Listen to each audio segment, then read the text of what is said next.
How we doing, everybody? It's Sunday morning here. We're gonna start off the day with some advice that I would like to give some new trappers that I don't always follow myself.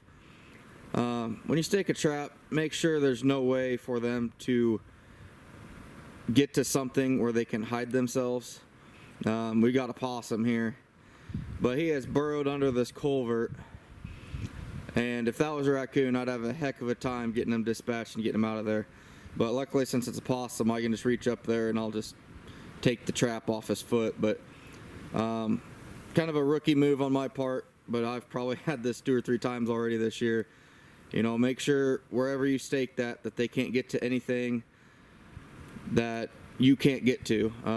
And also don't put the dog proofs too close together. I've had several coon now where I've had them get both front feet in 2 separate dog proofs, and that's not gonna, you might as well have only had one trap there if you're gonna do that, because they're gonna put their second foot in the other one every time. So just kind of something to keep in mind, guys, you know, especially with culverts, or you know, if there's a hole in an old building and you're sitting close to it and they climb in there, and if you can't get in there to either release them or get them dispatched, you're gonna have a heck of a time. Now that I've noticed this right here, we're gonna go ahead and pull this trap. We got a lot more rain last night than what I thought we would, so my plan to set that private ground tomorrow on Monday is probably going to get pushed back till Tuesday, since I drive my truck out on it and I really don't want to go tearing up farmer's field and losing permission on it, because that's a really nice piece. But that just gives me more time tomorrow. All day we're going to be setting fresh line. I'm looking forward to it. I'm feeling good. I'm motivated again. So we're going to get this possum released and get down the road. We got a smaller coon here in a 220. This is one of those spots that I kind of bragged about beginning of the year, but it really hasn't done all that great. We've got a pair of 220s right here. On the other side's a pair of dog proofs, but it hasn't done exceptionally well. We've got, I think we've taken 5 or 6 coon off here, so it's not terrible, but not the greatest either, not what I expected. Also today, guys, the wind's like 40-mile-an-hour gusts and 38 degrees, so she's a bit chilly, she's pretty windy. I'm gonna film the best I can, but it's gonna be a challenge today. Here's coon number 3 for the morning. This is kind of an interesting spot. It's one of the spots I filmed scouting, telling you how I'd catching a 220 last year, multiple days in a row.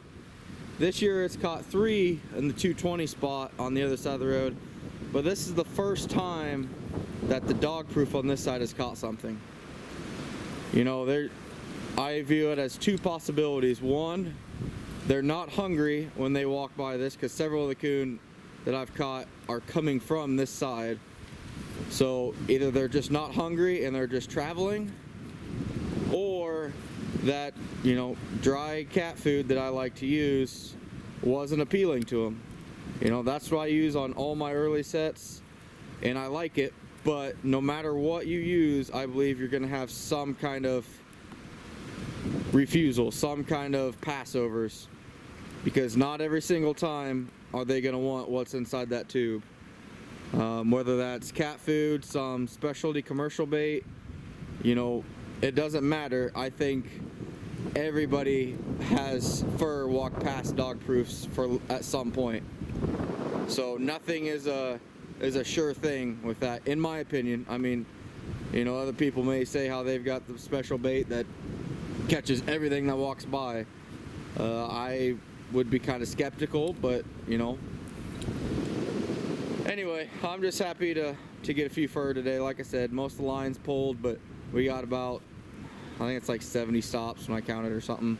This is coon number 3 out of probably 15 stops, so if we can get to 15, it'll be a good day. This spot's actually turned into a pretty good one now. I just got one trap here because the trail really didn't look that great. It looked okay, but I think this is coon number 5 or even maybe number 6 off this. Today it's just a little guy that we're probably gonna end up releasing, but you know, it's still a great spot here. I never knew about this spot until this year.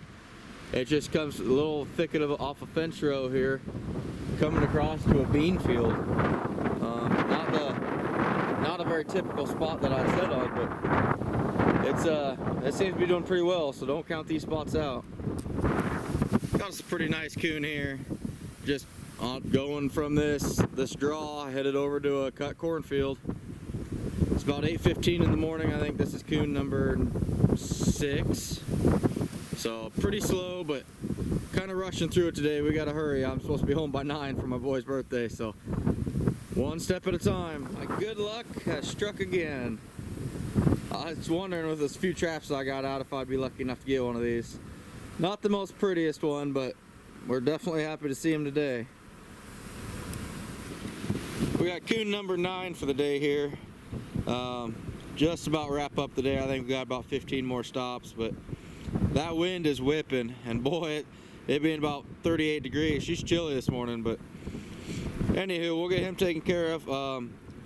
This is actually just a nice little patch of timber going to a field behind me.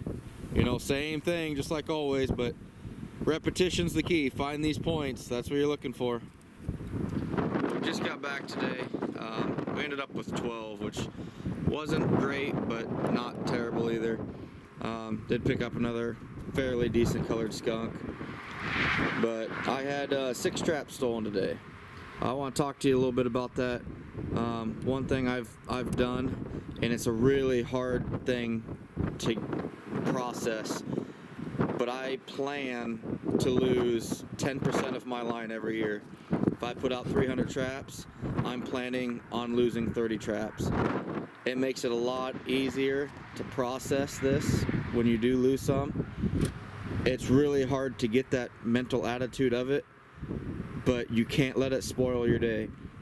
We lost, I think it's 6 traps today, all in a row. Pretty good idea who got a hold of them, but you know, I'm not gonna let it get to me. I can't let it influence what I'm doing. I just accept it and move on. And that's really hard for a lot of people, and it was hard for me for a lot of years, but I've slowly learned to just accept it and move on. That's the only way you can. If you let it get to you, you know, people have traps stolen, be like, screw it, I'm pulling everything, I'm done. Then I mean, what's the point? I mean, you gave up on everything because you lost some. Yeah, it costs money and it's expense, and there's nothing I hate worse than a thief, but it happens. I mean, even on private ground, people have stuff stolen from people that shouldn't be there. So it's just all part of the game, and I suggest everybody try to find out some way to not necessarily be okay with it, but to deal with it and keep moving forward. So we got 12 coon today, puts us at 437, but I'm feeling great. My health's a lot better. I'm motivated. I'm ready to have a big day tomorrow. We're gonna get up super early, check the few traps I still have out, and then we're putting out a new line. I've already got 75% of my next line mapped out on my other GPS, so there's not gonna be any, you know, slowing down looking for spots. I know exactly where I'm going and exactly what I want to put in those spots. That's just another thing that during the preseason I did to make this transition a lot more fluid and to get out as much traps as possible in a short amount of time. So I'm gonna go inside, spend some time with the family, and we'll see you guys tomorrow.